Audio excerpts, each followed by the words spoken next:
الحمد لله وكفى وسلام على حبيبه المصطفى أما بعد فأعوذ بالله من الشيطان الرجيم بسم الله الرحمن الرحيم إن الله وملائكته يصلون على النبي يا أيها الذين آمنوا صلوا عليه وسلموا تسليما اللهم صل على سيدنا ومولانا محمد معدن الجود والكرم وآله وأصحابه الكرام وابنه الكريم وبارك وسلم صلاة دائمة سرمدا أبدا. بسم الله الرحمن الرحيم. يا أيها الذين آمنوا اتقوا الله وكونوا مع الصادقين. صدق اللہ مولانا العظیم. اے ایمان والو، اللہ سے ڈرو اور اس کے سچے بندوں کے ساتھ ہو جاؤ. صحبت طالع ترا طالع کنت، صحبت صالح ترا صالح کنت. فارسی میں کہا گیا ہے اچھے کی صحبت تجھے اچھا بنا دیتی ہے اور برے کی صحبت تجھے برا بنا دیتی ہے. صحبت کا بہت بڑا اثر ہے. نبی کریم صلی اللہ تعالی علیہ وسلم ارشاد فرماتے ہیں کہ اچھوں کے ساتھ بیٹھنے والے اور بروں کے ساتھ بیٹھنے والے کی مثال ایسی ہی ہے جیسے کوئی عطر کی دکان میں جا کر آیا، عطر نہیں لگایا لیکن دکان میں جا کر کے آیا ہے تو اس کے کپڑے خوشبو سے مہکنے لگ جاتے ہیں. عطر نہ بھی لگائے، یہ اچھی صحبت کی علامت ہے. اچھوں کے ساتھ بیٹھے گا، اگرچہ وہاں کوئی حصہ بھی نہ لیا لیکن اس صحبت کی خوشبو اس کے جسم میں آنے لگ جائے گی.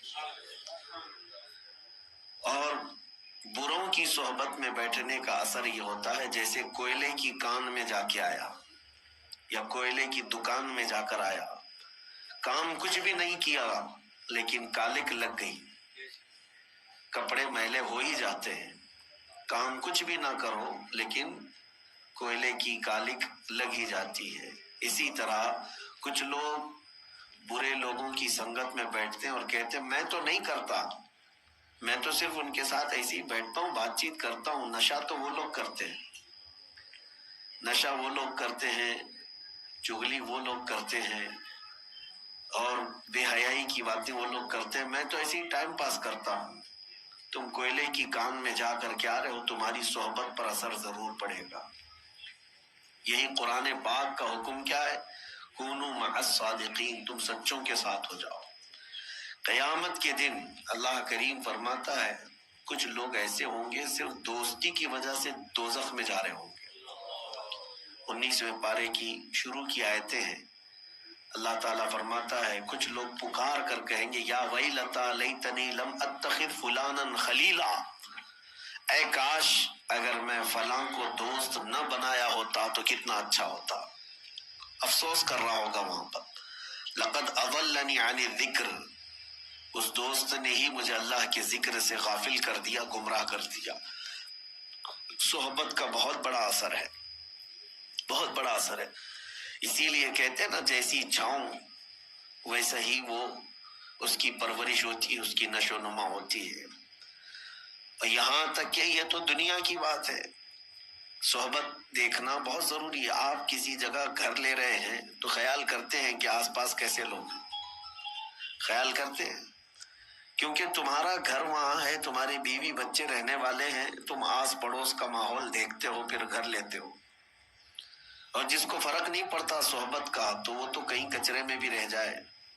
لیکن صحبت کا اثر کتنا ہوتا ہے، اگر کسی بندے کو احساس ہے تو وہ بہت سوچ سمجھ کر کے اپنی نشست کا انتخاب کرتا ہے. جب آپ گھر لے رہے ہوں تب اس کا خیال رکھتے ہیں. جب آپ کہیں کسی جگہ پر بیٹھ رہے ہو تو اس بات کا بھی خیال رکھیں کہ آس پاس کون بیٹھا ہے. اور صحبت کا اثر میں آپ کو بتاؤں، آپ شراب نہیں پیتے لیکن شرابیوں کے بیچ میں ایک دن بیٹھے تھے تو آپ کے اوپر اس کی تہمت لگی جاتی ہے. شاید کرتا ہوگا، ان کے ساتھ بیٹھتا تو ہے. تہمت صرف صحبت کی وجہ سے لگی، آپ نے کیا کچھ نہیں. نشے کے اڈے پر بیٹھے ہوئے تھے، نشہ کیا نہیں لیکن تہمت لگ گئی کہ اس کو بھی شاید اس کی لت لگی ہوگی کیونکہ اس کا اٹھنا بیٹھنا تو انہی لوگوں کے ساتھ ہے. کبھی آپ خیال کرتے ہیں کہ صحبت کا کتنا زیادہ اہتمام دنیا میں بھی ہوتا ہے؟ جب رشتے کی بات آتی ہے، لڑکی کی تو خوبصورتی اس کے گھر میں جا کر دیکھتے ہیں، لیکن لڑکے کے لیے جو سب سے پہلی چیز دیکھی جاتی ہے اس کی صحبت دیکھی جاتی ہے۔ یہی دیکھا جاتا ہے کہ وہ کن لوگوں کے ساتھ اٹھتا بیٹھتا ہے، اس کی دوستی یاری کس کے ساتھ، اسی پر لوگ اس کو پرکھ لیتے ہیں۔ اگر اس کی دوستی یاری اچھے لوگوں کے ساتھ ہے تو اس کا معیار بلند مانا جاتا ہے کہ نہیں، اچھا لڑکا ہے، خود بھی پابند ہے اور اس کے دوستوں میں یاروں میں سب جو ہے پابند لوگ ہیں، نمازی لوگ ہیں، یہی کہا جاتا ہے، تعریف میں یہی کہا جاتا ہے۔ اور خود اچھا ہے لیکن اگر غلط سنگت میں رہتا ہو تو اس کے اوپر ایک دھبا لگ جاتا ہے اور یہی اس کے رشتے کو توڑنے کا سبب بن جاتا ہے۔ سب یہ کہتے ہیں نہیں، اس کی تو سنگت بہت بری ہے، برے لوگوں کے ساتھ رہتا ہے۔ تو آپ اندازہ کریں کہ دنیا میں صحبت کا اتنا بڑا اثر ہے تو پھر آخرت میں اس کا بہت زیادہ اہتمام ہوگا، دیکھا جائے گا۔ حتیٰ کہ مرنے کے بعد نبی پاک صلی اللہ تعالی علیہ وسلم نے یہ بھی ارشاد فرمایا، اپنی میتوں کو جب قبرستان میں دفن کرو تو اچھوں کے بغل میں دفن کرو، یا اپنے لیے تم دفن کی جگہ منتخب کرتے ہو، ویسے تو کسی کو خبر نہیں ہے کہ کون کہاں مرنے والا ہے، لیکن اگر اتفاق ایسا آیا یا وصیت کر رہے ہو تو ایسی جگہ دفن ہونے کی نصیحت کرو جہاں اللہ والے آرام کر رہے ہو۔ کیوں؟ صحبت کا اثر مرنے کے بعد بھی ہے، قبروں کے بعد بھی۔ میں مرشد گرامی حضور تاج الشریعہ رحمۃ اللہ تعالی علیہ کی وصیت کو بتاتا ہوں۔ آپ نے فرمایا تھا اپنی زندگی میں، اگر کہیں میرا انتقال ہو جائے سفر کے دوران تو وہیں کسی اللہ کے ولی کے آستانے پر یا کہیں قریب میں جگہ مل جائے مجھے دفن کر دینا۔ یہ نصیحت، یہ وصیت اپنی زندگی میں کیا تھا، جہاں کہیں اللہ والے ہوں وہاں پر ہمیں دفن کر دے۔ میرے عزیزوں، آج ہم جو تمنا کرتے ہیں جنت البقیع میں سونے کی، اس کی وجہ بھی یہی ہے کہ 10,000 صحابہ وہاں آرام کر رہے ہیں، اولیاء کاملین، سلف صالحین، تابعین وہاں پر آرام فرما رہے ہیں۔ میری اس پوری گفتگو کا خلاصہ یہ ہے کہ آپ صحبت یہاں پر سب سے پہلے ڈھونڈو، کس کی صحبت میں رہنا چاہتے ہو۔ زندگی کے بہت مختصر دن ہیں، ظاہر سی بات ہے دھوپ میں چلنے والا چھاؤں ضرور ڈھونڈتا ہے، تو چھاؤں دیکھنے کے وقت یہ دیکھنا کہ کون سی چھاؤں لے رہے ہو، گدھے کی چھاؤں یا پھر کسی پھلدار پیڑ کے نیچے آنا پسند کرتے ہو۔ گدھا بھی کھڑا ہے، اس کی پرچھائیاں تو ہوتی ہیں، اگر کھڑا ہو تو اس کی پرچھائی تو پڑتی، وہاں پہ بھی چھاؤں ہے۔ اگر تم یہ سوچتے ہو دھوپ سے بچنے کے لیے یہ چھاؤں لے لوں تو تمہاری سوچ پر اور تمہارے انتخاب پر تو دنیا کہے گی۔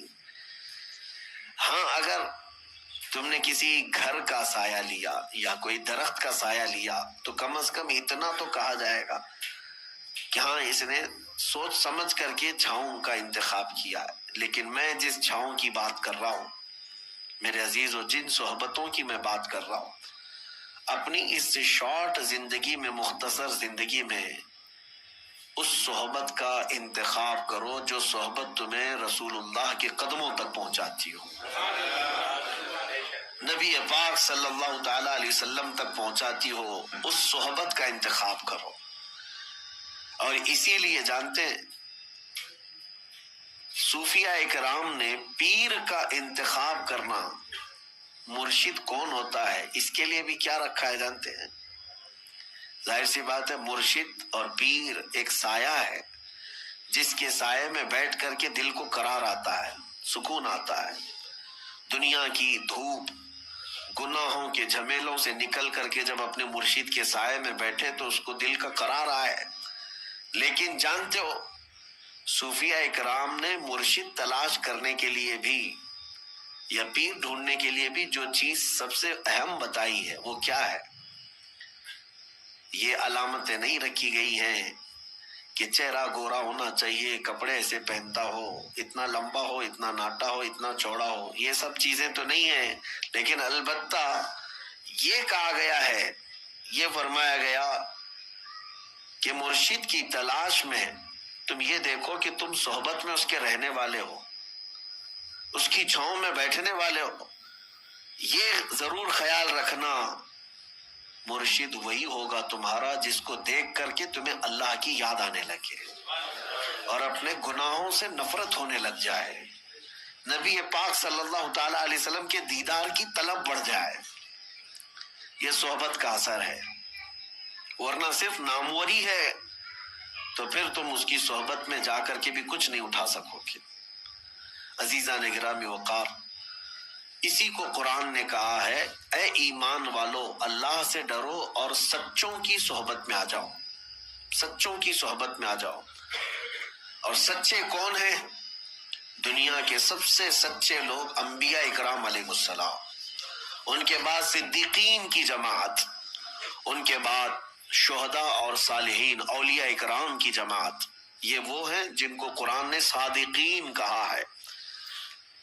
اب میں آپ کو بتاؤں، یہ تو ہم تشریح کر رہے ہیں صادقین، لیکن میں آپ کو بتاؤں دنیا کا سب سے بڑا صادق جس کو کفار و مشرکین بھی صادق کہتے تھے، وہ میرے رسول کی ذات ہے۔ مکہ کے کفار کیا کہتے تھے رسول اللہ کو؟ امین اور صادق ہی کہتے تھے۔ یعنی قرآن تو کہہ رہا ہے سچوں کی صحبت میں ہو جاؤ، میں کہتا ہوں پوری دنیا کا جس کے سچا ہونے پر اتفاق ہے، اس کی صحبت کتنی اہمیت رکھتی ہے۔ اس رسول پاک صلی اللہ تعالی علیہ وسلم کی صحبت میں آ جاؤ۔ اب بات آتی ہے رسول کی صحبت کیسے؟ اب اللہ کے رسول صلی اللہ تعالی علیہ وسلم ہماری زندگی میں موجود نہیں ہے، وہ اپنی ظاہری حیات میں آج نہیں ہے، تو پھر رسول کی صحبت ہم کیسے اختیار کریں؟ تو نبی پاک صلی اللہ تعالی علیہ وسلم کی احادیث کے ذریعے سے ملتا ہے کہ پھر امت کے جو اولیاء اکرام ہیں، علماء صالحین ہیں، وہ نبی کے نائب ہوتے ہیں، ان کی صحبت نبی کی صحبت۔ یہ جو چین ہے اپنے مشائخ سے وابستہ رہنے کی، تو اگر کوئی اس کو دکان سمجھتا ہے تو وہ بے عقل اور بے وقوف ہے۔ علماء اور مشائخ سے جو عوام وابستہ ہے، اس کی ایک وجہ یہی ہے کہ یہ رسول اللہ کی صحبت حاصل کرنا چاہتے ہیں۔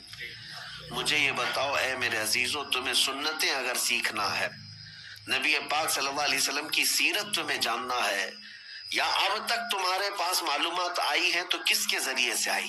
علماء اکرام کے ذریعے سے آئی۔ تو رسول اللہ کے وہ نائب ہیں اور ان کی صحبت تمہارے لیے نبی کی صحبت ہے۔ اب سنو آگے کی بات، یہ تو میں تمہید کے طور پر آج عرض کیا، اور اب صحبت کا فائدہ بھی میں آپ کو بتاؤں۔ صحبت کا فائدہ، جس کی صحبت میں رہتے ہو ویسا ہی اثر بھی پیدا ہوتا ہے۔ ہاں، جس کی صحبت میں رہتے ہو ویسا ہی اثر پیدا ہوتا ہے۔ بلکہ تو یہ محاورہ مشہور ہے، خربوز کو دیکھ کر خربوز رنگ پکڑ لیتا ہے۔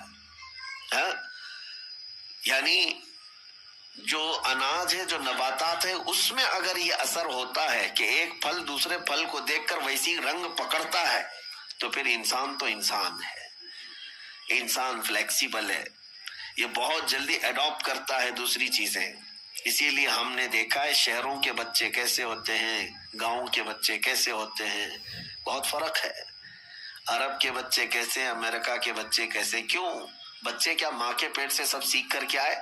نہیں، یہ سارا ان کے اوپر صحبتوں کا اثر۔ اس میں اگر یہ اثر ہوتا ہے کہ ایک پھل دوسرے پھل کو دیکھ کر ویسی رنگ پکڑتا ہے، تو پھر انسان تو انسان ہے، انسان فلیکسیبل ہے، یہ بہت جلدی اڈاپٹ کرتا ہے دوسری چیزیں۔ اسی لیے ہم نے دیکھا ہے شہروں کے بچے کیسے ہوتے ہیں، گاؤں کے بچے کیسے ہوتے ہیں، بہت فرق ہے۔ عرب کے بچے کیسے، امریکہ کے بچے کیسے، کیوں؟ بچے کیا ماں کے پیٹ سے سب سیکھ کر کے آئے؟ نہیں، یہ سارا ان کے اوپر صحبتوں کا اثر ہے۔ یہ جس سائے میں رہتے ہیں بچے وہی اڈاپٹ کرتے ہیں۔ اب ان بچوں کی بولی جیسے ہی زبان کھلتی ہے، کون سی باتیں کرتے ہیں یہ؟ کون سی باتیں کرتے ہیں؟ یہ آسمان سے کوئی زبان لے کر کے آئے؟ نہیں، یہ جس سائے کے اندر رہ رہے ہیں، آپ کو جیسا بولتے ہوئے دیکھا ویسی ہی ان کی بھی زبان کھل گئی، وہی جملے، وہی الفاظ، وہی زبان۔ جس گھر میں گالی گلوچ ہو رہی تھی تو بچے کوئی اندازہ نہیں گالی گلوچ کیا ہوتی ہے، لیکن اس کو خیریت سمجھ کر کے گالی ہی دیتا ہے. کسی کو وش کرنے کے لیے بھی وہ گالی ہی دیتا ہے، کیونکہ اس نے ماحول ویسا حاصل کیا ہے. اور جن بچوں کے گھر دینی ماحول میں ڈھلے ہوئے ہیں ان بچوں کی زبان پر بھی اثر نظر آتا ہے. یہ تو ظاہری اثر ہوا، باطنی اثر بھی بہت بہت زیادہ ہوا کرتا ہے. جو جس کی صحبت میں رہتا ہے ویسا ہی رنگ پکڑتا ہے، ویسی رنگ پکڑتا ہے. میں آپ کو بتاؤں، سیدی اعلیٰ حضرت امام اہل سنت فاضل بریلوی رضی اللہ تعالیٰ جب ماررہ مطہرہ تشریف لے گئے تھے، اس وقت وہ جوان تھے، 20-22 سال کی عمر ہوگی، اور ان کے پیر و مرشد کی عمر 80 کے اوپر تھی، غالباً عمر زیادہ ہو چکی تھی. بیعت ہونے کے لیے گئے تھے اعلیٰ حضرت، اور ماررہ کے اس بزرگ کے پاس جن کو خاتم الاکابر سید آل رسول احمدی مارروی رحمۃ اللہ علیہ کہا جاتا ہے. اولیاء اکرام میں ایک سند ہے ان کی، حضرت سید آل رسول مارروی کی. جب ماررہ مطہرہ اعلیٰ حضرت گئے، وہاں پر تو حال یہ تھا کہ سید آل رسول مارروی رحمۃ اللہ علیہ مرید تو کرتے تھے، لیکن خلافت کا معاملہ بہت الگ تھا. ہر کسی کو خلافت کا پٹا نہیں ڈال دیا جاتا تھا. کسی کو 10 سال 12 سال مجاہدے کرواتے وہاں خانقاہ میں رکھ کر پھر خلافت دیتے تھے. لیکن اعلیٰ حضرت جب گئے تھے، وہ کمرہ آج بھی وہاں ماررہ میں موجود ہے، جس حجرے کے اندر اعلیٰ حضرت اور ان کے پیر و مرشد صرف 2 ہی لوگ بیٹھے تھے. بیعت کیے، مرید تو ہوئے، اور پیر و مرشد نے ساری خلافتیں اسی مجلس میں دی. اب جو بات میں کہنے جا رہا ہوں وہ توجہ. 22 سال کا نوجوان امام اہل سنت احمد رضا خان اور 80 سال سے زیادہ کے بزرگ حضرت سید آل رسول مارروی رحمۃ اللہ علیہ. 20 سال اور 80 سال میں فرق ہے کہ نہیں ہے؟ جوان کیسا دکھتا ہے، بوڑھا کیسا دکھتا ہے. اعلیٰ حضرت جب وہاں پر بیعت کر کے خلافتیں لے کر کے جب حجرے سے باہر نکلے، دروازہ کھلا تو بہت سے لوگ باہر کھڑے تھے. سیدی آل رسول مارروی رحمۃ اللہ علیہ کے مریدین، وہاں علماء اور صلحاء بہت سارے موجود تھے. دروازہ جیسے کھلا، پیر اور مرید دونوں باہر آ رہے تھے. اب سنیے جو بات میں کہہ رہا ہوں، تاریخ میں لکھا گیا ہے کہ سبوں نے کہا کہ دیکھ کر کے یہ اندازہ نہیں ہو رہا تھا، دونوں کی شباہت ایک سی لگ رہی تھی. دونوں کی شباہت ایک جیسی لگ رہی تھی. یہ چند لمحوں کی صحبت مرشد کی 22 سال کے جوان کو خاتم الاکابر کی شباہت عطا کرتی ہے. یہ باطنی صحبت ہے، یہ باطنی صحبت ہے. اور صحبت کا اثر میں آپ کو بتاؤں، بد ہے تو کیا ہوا، صحبت اچھوں کی ہو. اسی لیے اعلیٰ حضرت نے کیا کہا ہے، کیسے آقاؤں کا بندہ ہوں رضا، بول بالے میری سرکاروں کے. میرے عزیزوں، سلطان الاولیاء غوث العظم دستگیر رضی اللہ تعالیٰ عنہ کا ماہ مبارکہ چل رہا ہے. 2 باتیں عرض کروں گا. میں آج آپ کے درمیان صرف اور صرف برکت حاصل کرنے کے لیے آیا ہوں. کافی دن ہو گئے تھے. 2 چیزیں مشہور ہیں غوث پاک کی زندگی کے واقعات میں، بہت سارے ہیں، کرامات بہت سارے ہیں، اس میں سے 2 میں آپ کے سامنے رکھتا ہوں. ایک بار اپنی خانقاہ میں سلطان الاولیاء سیدنا عبد القادر جیلانی رضی اللہ تعالیٰ عنہ آرام فرما رہے ہیں اور محو خواب ہیں، اور آپ کو سوتے ہوئے دیکھ کر کے ایک چور اندر داخل ہوا. مشہور ہے، اس چیز کو آپ نے سنا ہے. وہ چور آپ کا جبہ چرانے آیا تھا. سنا ہے کہ غوث پاک کا جبہ بڑا قیمتی ہوتا تھا، ایک بار چوری کر لے تو پھر پوری زندگی اس کی چل پڑے. کافی قیمتی ہوتا تھا. تو چور اندر داخل ہوا، ابھی وہ جبہ ہاتھ میں اٹھایا ہی تھا کہ دروازے پر دستک ہو گئی. تو غوث پاک رضی اللہ تعالیٰ عنہ نے آنکھیں کھولے بغیر کہا آ جائیے اندر. دروازہ کھلا، اندر آئے ایک صاحب. وہ کون تھے؟ حضرت خضر علیہ السلام. حضرت خضر علیہ السلام آئے اور کہا سیدی کس سے؟ حضرت شیخ عبد القادر جیلانی رضی اللہ تعالیٰ عنہ سے کہا بصرہ کے یا کسی شہر کے قطب کا انتقال ہو گیا، وہاں پر قطب اب کون ہوگا؟ یہ تعینات جو ہوتے ہیں ہر شہر میں ایک قطب ہوتا ہے اللہ کا، ایک ولی ہوتا ہے۔ یہ غوث العظم دستگیر رضی اللہ تعالیٰ عنہ کے زمانے میں تصرف اللہ نے ان کو عطا کیا تھا۔ حضرت خضر علیہ السلام ان سے پوچھتے ہیں کہ اس شہر کا قطب کون ہوگا؟ غوث پاک رحمت اللہ تعالیٰ علیہ آنکھیں کھولے بغیر کہتے ہیں وہ دروازے کے پیچھے کھڑے، انہیں لے جائیے۔ جو جبہ ہاتھ میں پکڑے ہوئے کھڑا تھا کہ اب پکڑا جاؤں، اب پکڑا جاؤں، اب پکڑا جاؤں گا، اور آنکھیں کھولے بغیر پیران پیر نے کہا وہ دروازے کے پیچھے جو کھڑے ان کو لے جائیے۔ حضرت خضر علیہ السلام نے دروازہ کھینچا تو دیکھا ایک سادہ سا آدمی ہے، جبہ ہاتھ میں اٹھایا ہوا ہے اور تھر تھر کانپ رہا ہے۔ کہا کہ چلیے مبارک ہو، اللہ نے آپ کو قطبیت عطا کی، اسی لیے کہ شیخ عبد القادر جیلانی کی زبان سے نکلا ہے، چلیے ہمارے ساتھ۔ اب وہ شخص حیرت میں تھا کہ میرے ساتھ کہیں کوئی مذاق نہ ہو رہا، اور وہ دوڑتے ہوئے پھر غوث پاک کے قدموں میں آیا، کہا روتے ہوئے مجھے معاف کریں، مجھے معاف کریں، کیا یہ میرے ساتھ کوئی مذاق تو نہیں؟ غوث پاک رضی اللہ تعالیٰ عنہ نے فرمایا شیخ عبد القادر جیلانی کو اللہ نے یہ طاقت عطا کی ہے کہ وہ جو زبان سے نکالے اللہ اس کو پورا کر کے رہتا ہے۔ کہا کہ میں یہاں کس غرض سے آیا تھا آپ کو پتا ہے؟ میرے ہاتھ میں آپ کا اٹھایا ہوا جبہ تھا۔ غوث پاک رضی اللہ تعالیٰ عنہ نے فرمایا سب ہمیں پتا ہے، اور ہم چاہتے ہیں کہ تمہارے اس منصب کو، تمہاری اس ڈیوٹی کو بدل کر کے دوسری ڈیوٹی دے دی جائے۔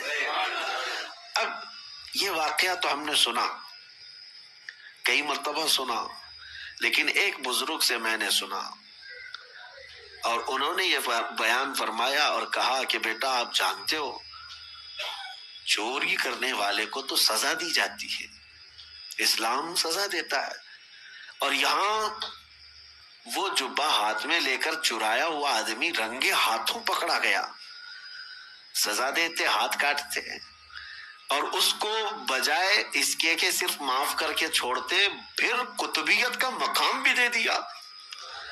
یہ سوال جب آتا ہے ذہن میں تو پھر اس بزرگ نے فرمایا کہ بات در حقیقت یہ ہے کہ اللہ کریم بھی نسبتیں دیکھتا ہے، وہ چور چوری تو کیا تھا لیکن ہاتھ میں دامن کس کا تھا؟ ہاتھ میں کیا تھا؟ غوث پاک کا جبہ تھا، جبہ جو پکڑا تھا یہ نسبت نے اس کو، اس صحبت نے اس کو مقام قطبیت تک پہنچا دیا۔ اب میں آپ سے کہتا ہوں کہ غوث پاک کا جبہ پکڑے تو قطبیت کے مقام پر پہنچے، اور جو رسول اللہ کے قدموں پر جان دے اسے رب ذوالجلال غوثیت کے مقام پر پہنچاتا ہے۔ ایک بات یاد رکھیں، نبی پاک صلی اللہ علیہ وسلم پر جو صحابہ نے اپنی جانیں دی ہیں حضور اکرم صلی اللہ تعالی علیہ وسلم کی محبت میں، غوث قطب ابدال نجبہ شرفا کوئی وہاں تک نہیں پہنچ سکتے جہاں رسول اللہ کے صحابہ پہنچے۔ کیوں؟ صحبت کا اثر ہے، صحبت کا اثر ہے، اسی لیے صحبت چن کر کے اختیار کرو، کہیں ایسا نہ ہو کہ بعد میں پچھتانا پڑے۔ ہم نے تو پولیس کو بھی دیکھا ہے خواہ کچھ لوگوں کو اٹھاتے ہیں اور لے جاتے ہیں پکڑ کر کے، کیا قصور ہے بھائی اس کا؟ کہا فلاں نشیڑی کے ساتھ تو یہ بھی کانٹیکٹ میں تھا، کانٹیکٹ میں تو تھا ہی، ہم اس کو تلاشی لیں گے، کہیں اس کا بھی جرم نکل گیا تو وہی سزا اس کی بھی ہوگی، ابھی تو شک میں اٹھائے ہیں۔ میرے عزیزو حال تو اب یہ ہے کہ اگر غلط لوگوں کا فون بھی 2-3 بار ہمارے فون پہ آ گیا تو بھی آپ اندر جا سکتے ہیں۔ یہ صحبت کا اثر آپ دیکھو، دنیا میں جب آپ کو پکڑا سکتا ہے تو پھر آخرت میں کس قدر سخت ہوگا، اندازہ کرو میرے عزیزو۔ اس لیے اپنی صحبت کو پاک رکھو، اپنی صحبت کو پاک رکھو۔ ایسا نہیں ہے، بعض لوگ یہ کہتے ہیں کہ ہم تو اس میں کچھ حصہ نہیں لیتے، میں سب کی بات نہیں کر رہا، اب صحبت کے لیے بعض تفریق بھی میں آپ کو بتا دوں، عوام الناس، آپ لوگوں کے لیے یہ ضروری ہے کہ اپنی صحبت کا انتخاب خوب اچھا رکھو، اپنی اولاد کے لیے بھی۔ اب رہی بات علماء صالحین، علماء ہیں، مبلغین ہیں، دعات ہیں، ان کا کام کیا ہے؟ لوگوں کی اصلاح کرنا۔ مثال کے طور پر اگر ہم چند نشہ خور لوگوں کے درمیان اگر بیٹھے ہیں تو اس کا مطلب یہ نہیں کہ ہم ان کی صحبت حاصل کر رہے ہیں، ہم یہ چاہتے ہیں کہ ہماری چھاپ ان کے دل پر ڈالی جائے۔ تو یہ صرف علماء، دعات، مبلغین کا کام ہے۔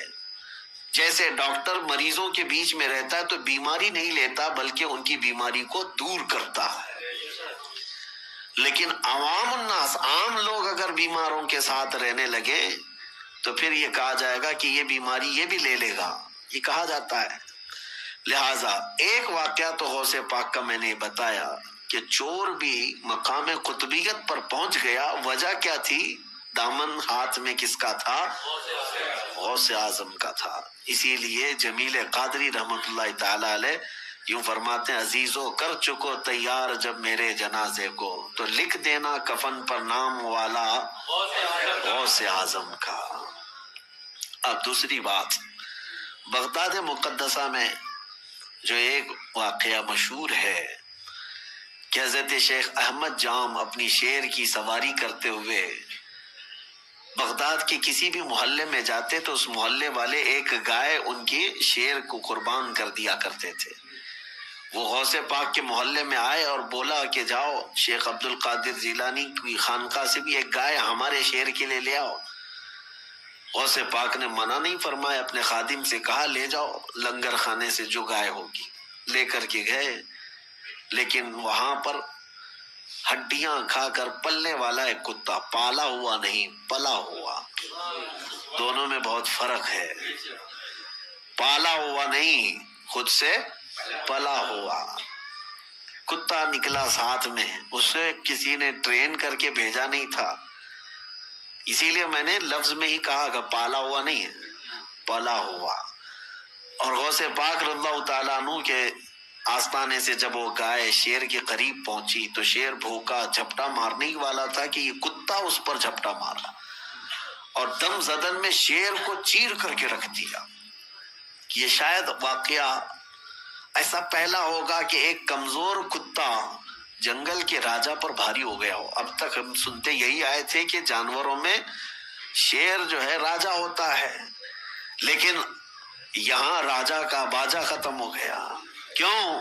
غوث پاک رضی اللہ تعالیٰ عنہ کے محلے میں آئے اور کتا جو ہے شیر کو پھاڑ کر تو ٹکڑوں میں بدل دیا۔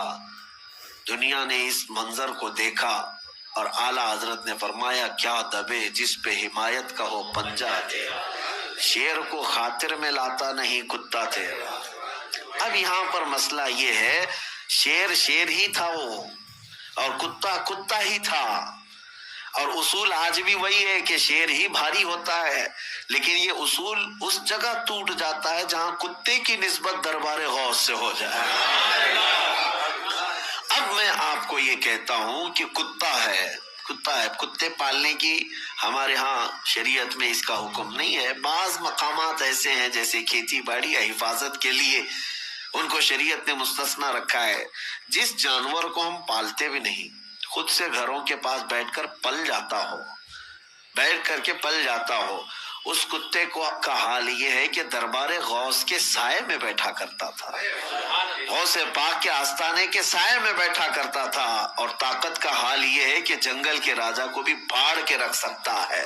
یہ صحبت کا اثر ہے، یہ صحبت کا اثر ہے۔ اب دوسری بات میری یہ توجہ سے سنو، دوسری بات یہ سنو کہ غوث پاک کے دسترخوان پر پڑے ہوئے ٹکڑے یا پھینکے ہوئے ٹکڑے کھا کر پالا ہوا نہیں بلکہ پلا ہوا کتا شیر پر بھاری ہو سکتا ہے۔ اب سوچو کہ غوث پاک نے جس کو پالا ہو، پلا ہوا نہیں بلکہ غوث پاک کے ہاں پالا ہوا، اور وہ بھی کتا نہیں، کوئی وقت کا عالم دین ہو تو پھر وہ اپنے زمانے کا مجدد اعظم بن جاتا ہے۔ اعلیٰ حضرت فاضل بریلوی رحمۃ اللہ علیہ پھر اس کو یوں کہتے ہیں، میں یہ مثال اس لیے دے رہا ہوں کہ اعلیٰ حضرت امام اہل سنت اپنے آپ کو کہتے ہیں کہ میں غوث اعظم کا وہاں پر دربار کا کتا ہوں، بلکہ وہ پلا ہوا نہیں، پالا ہوا. اور جس کو غوث پاک کی نسبت حاصل ہو، عنایت حاصل ہو، پھر وہ کہتے ہیں اعلیٰ حضرت اپنی قسمت پر کہتے ہیں کہ میری قسمت کی قسم کھائیں سگانے بغداد، بغداد کے کتے میری قسمت کی قسم کھائیں گے. اعلیٰ حضرت فرماتے کیوں؟ ہند میں رہ کے بھی دیتا رہوں پہرا تیرا، ہند میں رہ کے بھی دیتا رہوں پہرا تیرا. اور اعلیٰ حضرت اسی نسبت اور اسی صحبت کے بارے میں کہتے ہیں یا سیدی عبد القادر جیلانی غوث اعظم، تجھ سے در سے سگ اور سگ سے ہے مجھ کو نسبت. غوث پاک سے ان کے دروازے کو نسبت ہے، ان کے دروازے سے کتے کو نسبت ہے، اور کتے سے اعلیٰ حضرت کہتے ہیں مجھے نسبت ہے. میری گردن میں بھی ہے دور کا ڈورا تیرا، اور جس کی گردن میں پٹا ہو تو اس کو میونسپلٹی والے اٹھاتے نہیں ہیں. کیوں؟ کسی کا پالا ہوا ہے. اس نشانی کے جو سگ ہیں نہیں مارے جاتے. اعلیٰ حضرت کہتے ہیں اس نشانی کے جو سگ ہیں نہیں مارے جاتے، حشر تک میرے گلے میں رہے پٹا تیرا. ہم بھی دعا یہی کرتے ہیں کہ سرکار غوث پاک کی نسبت آخری سانس تک ہمارے ساتھ برقرار رہے، قائم و دائم رہے. میرے عزیزو، خلاصہ کلام یہی ہے کہ صحبت دیکھو. قرآن کی آیت میں نے پڑھی، یا ایھا الذین آمنوا اتقوا اللہ وکونوا مع الصادقین، اے ایمان والو اللہ سے ڈرو اور سچے بندوں کے ساتھ ہو جاؤ، سچوں کے ساتھ ہو جاؤ، ورنہ بروں کے ساتھ جب آفت آتی ہے تو تم بھی اس میں پس جاؤ گے. یہاں تک کہ فرمایا گیا کہ جس جگہ جوا کھیلا جاتا ہے، جگہ کا کیا قصور ہے؟ کھیلنے والوں کا قصور ہے نا، جس جگہ. لیکن فرمایا گیا کہ اس جگہ سے 40 دن کے لیے برکتیں ختم ہو جاتی ہیں. ایک بار اگر کسی نے کسی جگہ پر کھیلا ہو تو آپ اندازہ کریں جگہ کے اوپر کیوں اثر پڑا اس کا، اس لیے کہ برے وہاں پر کھڑے تھے، تو جگہ کے اوپر بھی اثر پڑ جاتا ہے. اسے اندازہ کریں آپ، جو چیز جہاں کھڑی ہوتی ہے، یا ہر چیز کا اثر ہے دنیا میں، ہر چیز کا اثر ہے. اس لیے اپنی صحبتوں کو پاک رکھو. خاص طور پر نوجوانوں سے میں گزارش کرتا ہوں، اور اگر تم نے آج سے اس بات کا خیال رکھنا شروع کیا کہ تمہاری سنگت، تمہاری صحبت کیسی ہونی چاہیے، تو پھر یہ چین جب بن جائے گی تو دیکھنا وہ جو راستہ بھٹک چکے انشاءاللہ وہ تمہیں دیکھ کر سیدھے راستے پر آ جائیں گے، وہ خود بھی آ جائیں گے. کیوں؟ لیکن ہوتا کیا ہے یہاں پر، جو بگڑ گیا ہے، ہم یہ سوچتے ہیں کہ دوست ہے نا پرانا، تو اس کو اس کی غلطی کا کبھی احساس ہی نہیں ہوتا. تم اس کی دوستی میں ویسی لگے رہتے ہو، سارے دوست تو ویسے اچھے اس سے ملتے جلتے رہتے ہیں، اس کو کبھی احساس نہیں ہوتا. لیکن سارے دوستوں نے اگر اس کو چھوڑ دیا اچانک کہ تو شراب کیوں پی رہا ہے، تو نشہ کیوں کر رہا ہے، تو زنا پر کیوں گیا تھا، تو سود کا کاروبار کیوں کر رہا ہے، اگر دوستوں نے اسے چھوڑ دیا تو اسے اسی دن احساس ہونے لگ جائے گا کہ میں کچھ غلط کر رہا ہوں جس کی وجہ سے میرے ساتھیوں نے مجھے چھوڑ دیا ہے. تمہارا چھوڑنا اس لیے نہیں کہ اس کو تنہا کرنا ہے، بلکہ تمہارا چھوڑنا اس کی اصلاح کے لیے ہے. اور جس دن اسے احساس ہو جائے گا وہ بدل لے گا اپنے آپ کو، بدل لے گا اپنے آپ کو. میرے عزیزوں، میں آپ کو بتاؤں، میں کسی کا نام نہیں ذکر کرتا کہ کہیں، اس لیے کہ ہماری باتیں بہت ساری وائرل ہو جاتی، ادھر سے ادھر لوگ چپکا دیتے ہیں. پھر ایک صاحب وہ کچھ غلطیوں میں مصروف تھے، بڑی عمر ہو گئی، 40 سال کے اوپر کی عمر، لیکن مال بے حساب ہونے کی وجہ سے غلط سنگت یا غلط صحبت، اور بسا اوقات ایسا کہ کفر و شرک کے معاملات بھی زندگی میں آ گئے. غلط کام تو کر ہی رہا تھا.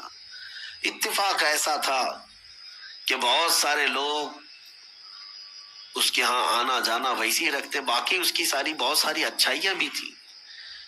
اچھائیوں میں یہ کہ مسجدوں کی تعاون میں وہ بڑھ چڑھ کر کے آگے رہتا، اور 11ویں شریف تو بڑی دھوم دھام سے بہت سارے لوگوں کو کھلاتا، پورے گاؤں والوں کو، سب کھاتے تھے. میں آپ کو بتا رہا ہوں، یہ چند سالوں پہلے کی بات ہے. اب اس شخص کی ایک خواہش یہ تھی کہ بہت سارے لوگ آتے بھی جاتے ہیں میرے پاس، میں یہ اپنی تعریف کے لیے نہیں کہہ رہا، میں آپ کو ایک مثال دے رہا ہوں۔ میرے پاس ایک سال دعوت آئی اور کہا کہ مجھے آپ کو میرے ہاں آنا ہے، فلاں دن ہے۔ مجھے تو اس بات کا علم نہیں تھا کہ کیا کیا ہوتا ہے، میں نے قبول کر لیا۔ پھر وقت قریب آتے آتے مجھے بہت ساری چیزیں معلوم ہوئی، اور اتنی سخت چیزیں تھی کہ جس کی اصلاح بہت ضروری ہے۔ کچھ معاملات ایسے ہوتے ہیں کہ جس کو نظر انداز کیا جا سکتا ہے، لیکن کچھ ایسے ہیں جس کو نظر انداز کرنا آسان نہیں، جہنم میں لے جانے والے اعمال ہیں۔ پھر جب میرے پاس یہ باتیں آئی تو پھر شاید 2-3 دن بچے ہوں گے، تب میں نے پیغام بھجوایا کہ اس بار آپ مجھے بلانے کے لیے ضد کر رہے ہو، میں ہرگز نہیں آؤں گا جب تک تم ان تمام چیزوں سے توبہ نہیں کرتے۔ اور اس کے علاوہ ایک بات یہ بھی یاد رکھ لو، میں خود بھی نہیں آؤں گا، کسی عالم کو آنے نہیں دوں گا، اور عام مسلمانوں میں اعلان بھی کروں گا کہ تمہاری ان حرکتوں سے دین کا بھی نقصان ہے، تمہارا خود کا بھی نقصان ہے۔ یہ سخت سٹینڈ لینا ہو سکتا ہے کسی کے لیے ایسا لگتا ہو کہ اتنا سخت ہو گئے فلاں چھوڑ کے بھاگ جائے گا، ایسا نہیں ہوتا۔ میرے عزیزو، شاید یہ دوپہر سے شام کی بات ہوگی، شام تک وہ بندہ جب دیکھا یہ سارے معاملات، ساری تیاریوں کے ساتھ آ کر کے کھل کر سب کے سامنے اپنی توبہ اور برات کا اظہار کیا، اور الحمدللہ وہ اپنی توبہ پر آج بھی قائم ہے۔ تمام چیزیں نکل گئی۔ میں یہ بات اسی لیے کہہ رہا ہوں کہ اگر مومنین مل کر کے کسی کی اصلاح کی کوشش کریں کہ ہم تیری صحبت میں نہیں بیٹھیں گے، اگر تو باز نہیں آیا تو پھر اس کے اصلاح کا سامان ہو سکتا ہے۔ ہوتا یہ ہے عام طور پر کہ لوگ چاہتے نہیں ہیں، لوگ اس کے ساتھ اٹھنا بیٹھنا ویسے ہی جاری رکھتے ہیں، اس کی برائیاں دیکھ دیکھ کر کے بھی۔ میرے عزیزو، یہ اس کے لیے بھی زہر ہلال ہے اور تمہارے لیے بھی۔ وہ خود کبھی اصلاح کی طرف نہیں آئے گا، اور اس کی برائیوں کی صحبت کی وجہ سے تمہارے اوپر بھی قیامت کے دن سخت پکڑ ہو سکتی ہے۔ ان دو چیزوں کی طرف آپ توجہ دیں۔ اب اخیر میں گفتگو کو سمیٹتے ہوئے یہ بات کہوں گا کہ ہم آج اپنے پیر و مرشد کے ہاتھ میں ہاتھ دے کر بیعت جو کرتے ہیں، یہ بھی صحبت ہی کی بات ہوتی ہے، صحبت ہی کی بات ہوتی ہے کہ ہمیں اچھوں کی صحبت ملے جو ہمیں رسول اللہ تک پہنچا ہے۔ اور اب دعا یہ کرتا ہوں اللہ کریم کی بارگاہ میں، جو اعلیٰ حضرت نے دعا کیا تھا۔ اعلیٰ حضرت نے کیا دعا کیا تھا؟ قادری کر، قادری رکھ، قادریوں میں اٹھا۔ یہ دعا بھی صحبت ہی بتاتی ہے، صحبت ہی بتاتی ہے۔ اچھا، جتنے بھی آپ کے نام کے ساتھ جو لفظ جڑ جاتے ہیں، آپ کے نام کے ساتھ نسبت، سلسلے کے نسبت کی وجہ سے جو نام جڑ جاتے ہیں، کوئی برکاتی ہے، کوئی نظامی ہے، کوئی قادری ہے، کوئی چشتی ہے، کوئی نقش بندی ہے، کوئی سہروردی ہے، اور کوئی رضوی، کوئی اشرفی، یہ نام تو نہیں ہے لیکن یہ نسبت ہے۔ اب آپ کے نام کے ساتھ اگر احمد اور برکاتی جڑ گیا تو یہ برکاتی لفظ ہی بتاتا ہے کہ اس کو صحبت ماہرہ مطہرہ سے حاصل ہے۔ قادری اگر آپ کے نام کے ساتھ جڑا ہے تو یہ لفظ بتائے گا کہ اس کی صحبت بغداد سے جڑی ہوئی ہے۔ چشتی اگر کسی کے نام کے ساتھ جڑا ہے تو یہ بتاتا ہے کہ غریب نواز کی صحبت میں جانے والا بندہ ہے، ان کی صحبت کا طالب ہے۔ اسی لیے اپنے ناموں کے ساتھ یہ نسبتیں لگاتے ہیں۔ دنیا والے اپنے اپنے دوسرے بزنس کے نسبتوں پر فخر کرتے ہوں گے کہ اپنے ناموں کے ساتھ کسی عہدے کی نسبت لگا کر کے، لیکن اعلیٰ حضرت جس پر فخر کرتے تھے وہ قادری نسبت پر فخر کرتے تھے۔ علامہ، مولانا، مفتی، الحاج، قاری، حافظ، یہ سب ہو سکتا ہے منصب ہوں، عہدے ہوں، لیکن اعلیٰ حضرت اپنے لیے جو لکھتے تھے فقیر قادری۔ جہاں پر بھی آپ دیکھیں گے اعلیٰ حضرت کیا لکھتے تھے؟ فقیر قادری، یعنی اپنے آپ کو فقیر بھی لکھتے تھے اور نسبت میں قادری لکھا کرتے تھے۔ اسی لیے انہوں نے دعا بھی یہی کی، قادری کر قادری رکھ اور قادریوں میں اٹھا. قیامت کے دن بھی انہی صحبتوں میں مولا ہمارا حشر فرمائے. قدر عبد القادر قدرت نما کے واسطے. وصلی اللہ تعالی علی خیر خلقی محمد وآلہ واصحابہ اجمعین.